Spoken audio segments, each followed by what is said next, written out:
Welcome to the Deep Dive. We're here to really get under the hood of complex ideas and sources, pull them apart, and hopefully give you the insights you need. And today, we are definitely diving deep. We're looking at Aristotle and his whole idea of philia, or friendship. Yeah, and it's a really central puzzle in classical ethics, isn't it? I mean, Aristotle's building this whole system around flourishing eudaimonia. Right, the good life. Exactly. But then he hits the snag. How does something like deep personal affection, which is inherently biased, emotional, not impartial, how does that fit into being a moral good? Yeah, it seems messy. And how do you square that with, well, self-interest? If you're aiming for your own flourishing, how does genuine concern for someone else, maybe even self-sacrifice, fit in? That's the core tension, isn't it? The whole egoism versus altruism thing. It looks like a conflict. If I'm focused on my good, am I taking away from others? It seems like it, on the surface. But Aristotle, he comes up with this really elegant solution. It basically ties his whole practical philosophy, ethics, and politics together. And it hinges on how we define the self. The answer lies in his theory of philia, friendship, and this really striking phrase, the friend as a second self. An alter ego. A second self. Wow. Okay, that immediately suggests something more profound than just liking someone. It's like they're part of your own moral structure. That's exactly it. And that's our mission today, right? To unpack the structure, the morality, the politics behind this second self idea. We need to see how it connects personal ethics to the life of the community, the polis. Yeah, how having a friend, in Aristotle's view, is actually essential for living your own best life. All right, so let's lay the foundation. Aristotle's always so systematic. If we're talking about friendship as affection, what actually causes that affection? What's the object of love, the philia skeleton? Right. He breaks it down. He sees three basic things that attract us to others, and these correspond to three different kinds of relationships we might call friendship. He's trying to cover the whole spectrum, really. From deep bonds to just, like, knowing someone? Pretty much. So the first two are the ones we probably run into most often. First, there's friendship based on the useful. Chrysimon. Okay, useful. Yeah, it's purely about mutual benefit, advantage. It's instrumental, your friends, because they provide something you need, maybe a connection, help with something, practical stuff. So work colleagues you network with, or maybe someone you carpool with, that kind of thing. Exactly like that. The relationship is a means to an end. Then the second type is friendship based on the pleasant. Hadu. Pleasant, so enjoyment. Mutual agreeability, delight. You just like being around them because they're funny or easygoing, or you share the same hobbies. They give you sort of emotional satisfaction or just fun. Your tennis partner, maybe? Yeah. Or people you hang out with just because it feels good. Yep. Those are the two. Now, the really crucial thing Aristotle says is that both of these types, the useful and the pleasant, are accidental friendships. Kata symvibokos. Accidental. What does that mean exactly? It means the friendship isn't based on the person themselves, fundamentally. It's based on something external that they provide. You don't love the person for their own sake, kathvachas, but only because they're a source of something, utility or pleasure. Ah, okay.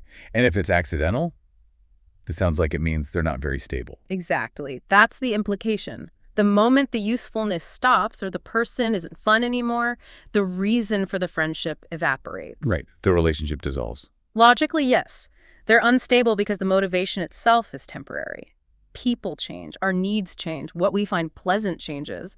It's Aristotle saying, look, if your bond is conditional, the friendship is conditional. We definitely see that. Jobs end, people move, interests diverge. And those friendships often fade because the person wasn't the real focus, the benefit was.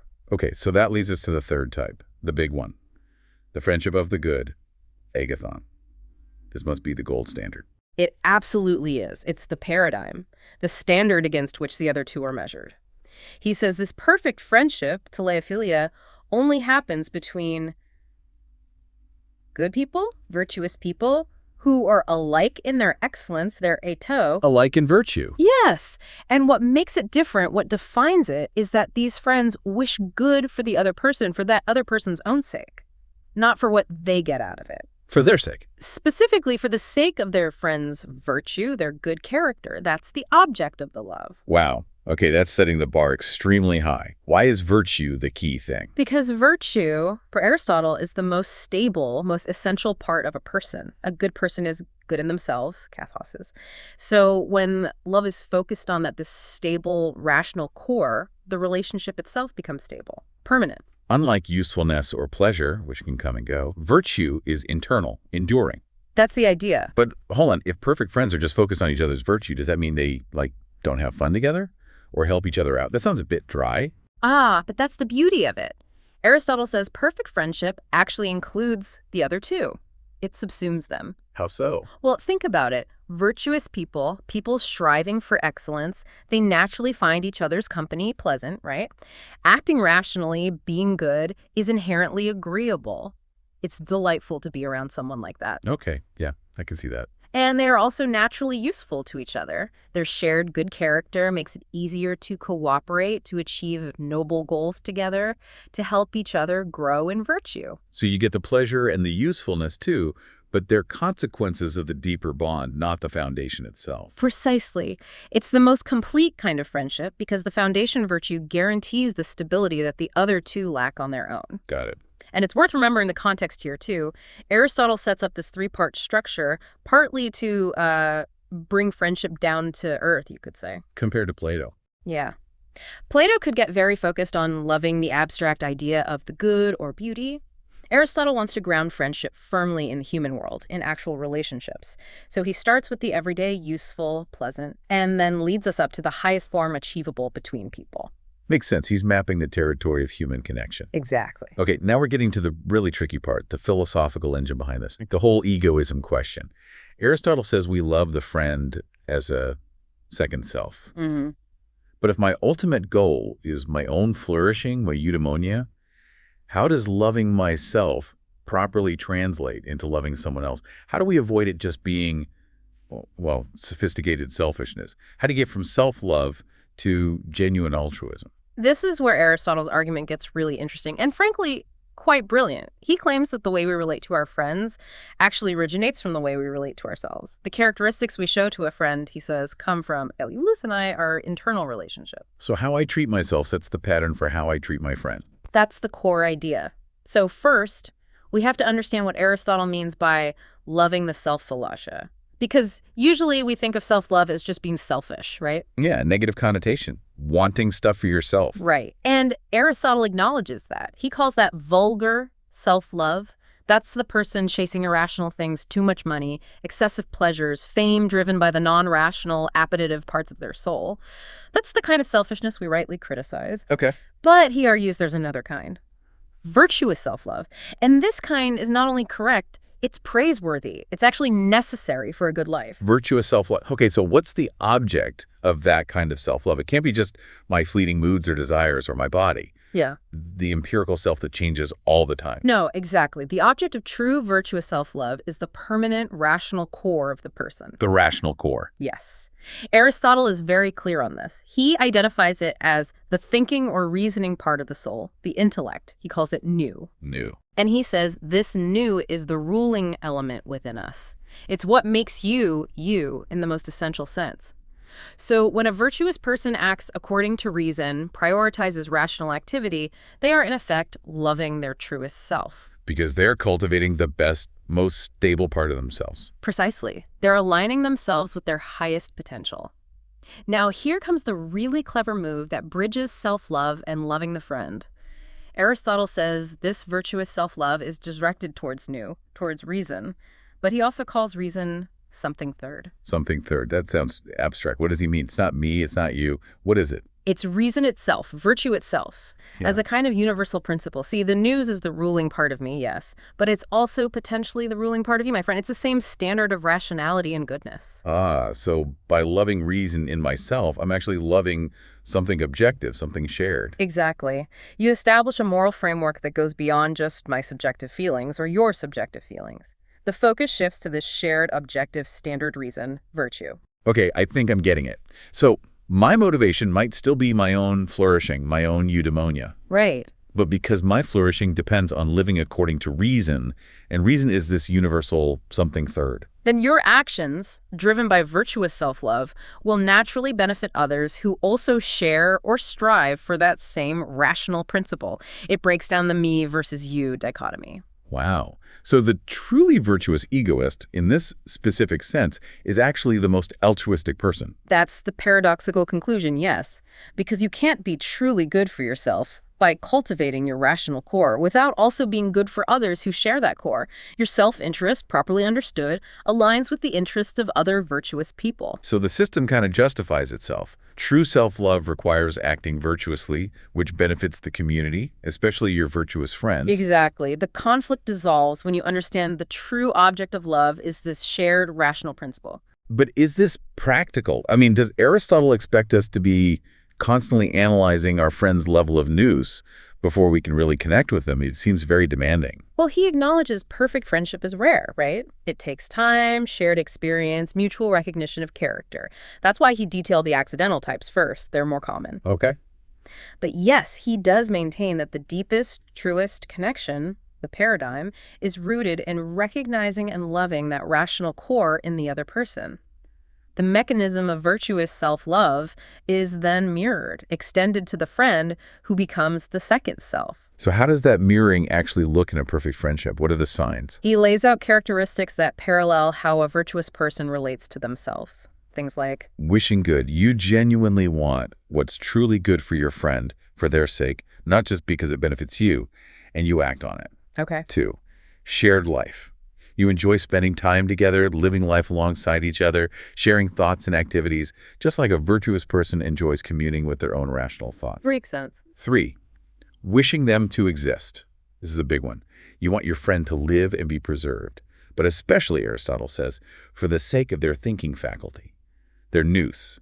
It's about valuing their rational existence. Not just biological life, but their rational life. Right. 4, sharing joys and pains. You have conquered homonoia on a personal level. You feel their successes and struggles as your own, just as you're attuned to your own inner state. And 5, focus on virtue. The bond is stable because the love is directed at the friend's character, their virtue, which is their essential, lasting quality, not fleeting things like looks or mood. It sounds incredibly deep, and it implies the friend isn't just nice to have, but almost necessary for self-understanding. Like a mirror for your own virtue. Absolutely. The sources really emphasize that. How can you fully know your own character, your own virtue in action, unless you see it reflected in another virtuous person? It's often easier to observe goodness in someone else than to be certain of it in yourself. So the second self isn't just a term of endearment. It's a necessary condition for achieving your own eudaimonia. You need that mirror. Precisely. It's fundamental to self-realization. Okay, this idea of perfect friendship based on shared virtue feels very intense. Very, well, personal, almost exclusive, maybe for a small circle of really good friends. It definitely has that quality, yes. But Aristotle's whole ethical system doesn't just stop there, does it? It leads directly into his politics, into the life of the polis, the city-state. That's right. The connection is essential for him. So how does this incredibly personal, virtue-driven bond scale up? How does it become the glue that holds together an entire city, a city that's inevitably full of people with, very different characters, many not perfectly virtuous at all? That leap seems huge. It is a huge leap, and Aristotle tackles it head on. He introduces the idea of political friendship, or civic philia. He calls it the necessary bond, the sort of nutritive link, neupogitko obse, of the community. The nutritive link, like it feeds the city. In a sense, yes. It's essential for the polis to even exist and function properly. For Aristotle, personal ethics and political structure have to work together. If your ethics don't support the community, they're incomplete. So what's the goal of the state itself, then, in this view? It's not just keeping order or managing trade, is it? No, that's secondary. The ultimate purpose, the telos, of the polis isn't just preventing crime or facilitating business. It's about enabling citizens to achieve the good life. Eudaimonia on a communal scale. The good life, again, defined by rational activity and virtue. Exactly. And this shared commitment to pursuing the good life is actually the standard by which Aristotle judges whether a government is legitimate or not. Interesting. So where does this shared good life actually happen? Is it all debates in the assembly? Not primarily, no. He says it unfolds mostly in the private sphere, within households and families, through things like shared living, kinship ties, marriages, religious festivals, community gatherings. Everyday life, really. Yes. And he specifically calls these shared activities the work of friendship. Philia ergon. It's a free decision for communal living. When people choose to participate in these things together, getting married, raising families, celebrating festivals, that is the practical expression of civic friendship. So the bond is shown through shared participation in the life of the community. Right. Even if not everyone is a perfect sage, their willingness to live together to share these practices demonstrates a level of philia. Okay, so it provides social cohesion. What about political stability? That seems like a major concern for Greek thinkers. Absolutely crucial. Stability is paramount. And Aristotle gives a very stark political warning here. He says if large groups of people in the state are shut out of power, even if they aren't perfectly virtuous, then this state will necessarily be full of enemies. Lack of political friendship, lack of inclusion directly leads to factionalism, strife, civil war. Wow. So civic friendship isn't just a nice ideal, it's a practical necessity to prevent the state from tearing itself apart. Exactly. It's a prerequisite for peace.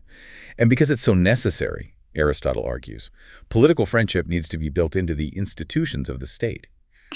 This justifies having a mixed government, a constitution where different groups, maybe representing different classes or types of people, all have some meaningful share in power, even those who aren't, philosopher kings. So philia becomes an argument for inclusion, a constitutional principle. Yes, it becomes an institutional term. Stability requires recognizing the diversity of the citizens and giving them a stake in the system. That's a powerful argument. Now, we often hear political friendship linked with homonoia, concord. What exactly is that? Is it just everyone agreeing? It's more specific than just general agreement. Aristotle defines homonoia as agreement on beneficial matters, specifically consensus about fundamental things like who should rule, how power should be distributed, how basic resources are managed. It's agreement on the practical running of the state for the common good. So agreement on the important stuff. Right. Now, he does say that this kind of concord is most reliable and pure among virtuous people because they agree on the true good. Makes sense. But he holds that the polis as a whole can still be considered friendly, bonded by philia in every single moment. How can that be, if not everyone is virtuous? Because, at a basic level, all members share a mutual wish for the state's stability and continued existence, which is a kind of shared good. The rich might want stability to protect their property. The poor might want it for security. The virtuous might want it to pursue noble actions. Their reasons might differ, but they all converge on wanting the basic good of a functioning state.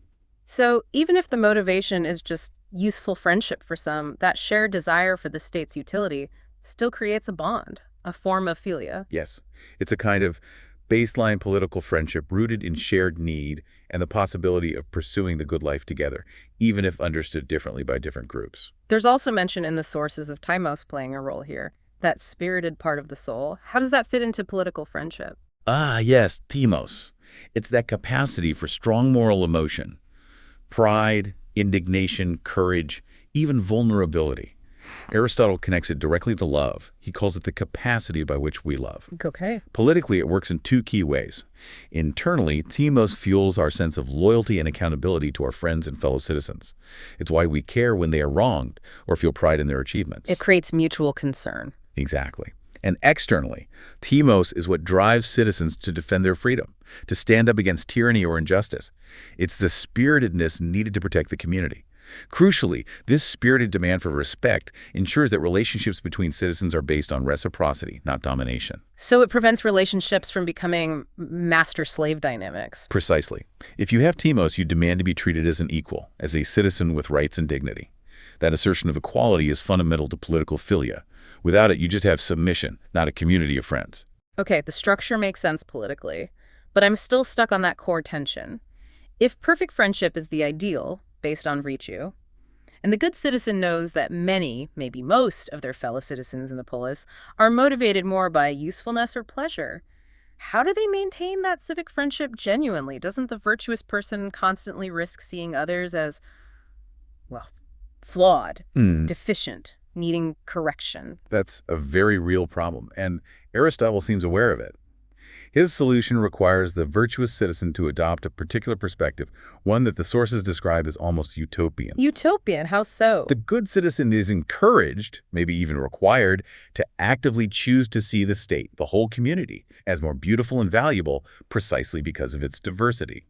Reasnost. So don't see the mix of characters as a flaw, see it as a strength. as adding richness to the whole. Exactly. It's a deliberate shift in perspective. And it's crucial because it stops the virtuous citizens from constantly trying to turn the state into some kind of giant re-education camp. Right. Avoids that tendency to want to fix everyone who isn't perfectly rational. Yes.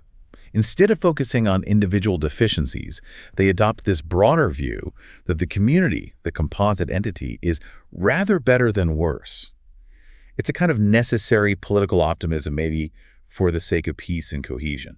Is that just wishful thinking, though? Or does Aristotle give a reason why this mixed, non-perfect whole might actually be better in some ways? He does offer a rational justification. It's often called the summation argument or the potluck argument sometimes. Okay, tell me more. He uses analogies. Think of a feast, a banquet hostina. A feast prepared by many different people, each contributing a dish, might actually turn out better overall than a feast prepared by just one single, highly skilled chef.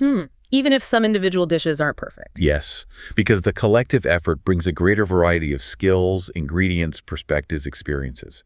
Even if some contributions are modest or flawed, the combined result, the whole spread, can be richer, more satisfying, more complete than what any single individual could produce alone. So, applied to the state, the collective wisdom or judgment of the diverse citizenry, even with its less than perfect members, can actually be superior to the judgment of the single wisest individual. That's the implication. It's a powerful argument for including the multitude, the non-experts, in deliberation and governance. It suggests that the mix itself has value. Wow, that really pushes back against the idea of rule only by the elite, the philosopher kings. It's a defense of a broader inclusion. It certainly is. It shows why political philia isn't just about tolerating difference, but actually valuing the composite nature of the community for practical political wisdom. This really highlights that underlying tension in Aristotle's whole project, doesn't it? The sources point this out. He's trying so hard to make friendship a purely human thing, grounded in this world, pushing away Plato's abstract forms. Right, rejecting that reliance on a transcendent idea of the good. Yet, at the same time, to make virtue and reason that something third, the new stable and objective, he needs some kind of fixed point, doesn't he? An objective standard, an a terminus, that isn't just based on opinion or feeling. He absolutely does. He walks this tightrope. He needs an objective grounding for morality to avoid pure relativism, but he wants that grounding to be found within human rationality, within the new, not in some separate metaphysical realm. So the nous is his attempt to find that objective standard within the human constitution itself. Yes. It's his way of trying to have both. A human-centered ethic that still have objective, universal validity based on our shared rational nature. And looking at the bigger picture, what's the long-term legacy of this intense focus on the individual's rational core, the new, combined with this value placed on the diverse whole? Well, the sources suggest something quite profound happens. By rooting the highest form of love in this internal rational principle, the nous, and then simultaneously arguing for the value of the diverse community via the summation argument. Aristotle inadvertently opens the door to an intuition of the individual as having unmeasurable value. Unmeasurable value, like infinite potential, the eperon. Something like that.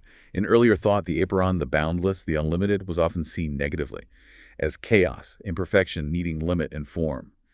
But Aristotle's focus on the rational core within each person suggests a kind of inner depth, a potential within the individual that isn't just a lack of form, but a source of immense, perhaps unmeasurable worth. So the individual isn't just a flawed copy of an ideal form, but a unique center of rational potential. It hints at that, yes. It shifts the moral gravity. Even though his explicit goal is the flourishing of the citizen within the polis, the mechanism he uses focusing on virtuous self-love, directed at the interrational core, mirrored in the second self, puts tremendous emphasis on the individual's internal moral life. That feels like a major shift from the classical focus, where the polis was arguably paramount. It is. It lays some groundwork, perhaps unintentionally, for later philosophical traditions that would place even greater emphasis on individual consciousness, conscience, and intrinsic worth, moving beyond the framework of the city-state as the ultimate moral horizon. Redefining the moral agent not just as a part of the whole, but as a unique rational being. A rational being whose flourishing paradoxically still requires that external mirror the friend, the second self, to truly see and achieve their own good. #tag outro. So, just to wrap things up from our deep dive today, Aristotle's genius was really in taking friendship, Philia, and showing it wasn't just a feeling. He argued it's a core moral phenomenon. Right. He did this using that idea of the second self, which originates from virtuous self-love, the care for our rational core, the nous, the something third. Mm-hmm. And extending that care outwards means true self-interest aligns with altruism and provides the bedrock for a stable, inclusive political community, the polis. What really strikes me, though, is how demanding this vision is. It's a call to focus on the rational, the virtuous core, not just what feels good or what's convenient. Definitely. The friendship of the good includes the pleasant and useful, but it's not based on them. Which leads to a final thought for you, our listeners, to consider. Aristotle fundamentally reshaped the balance between the individual and the community with this theory. If true self-love is about cultivating our rational core, and our deepest friendships reflect that, Yeah. what does it mean for us today in our modern lives if we overwhelmingly neglect that something third, that internal compass of reason and virtue? What happens when most of our connections are built primarily on the shifting sands of the pleasant or the useful? That's a powerful question.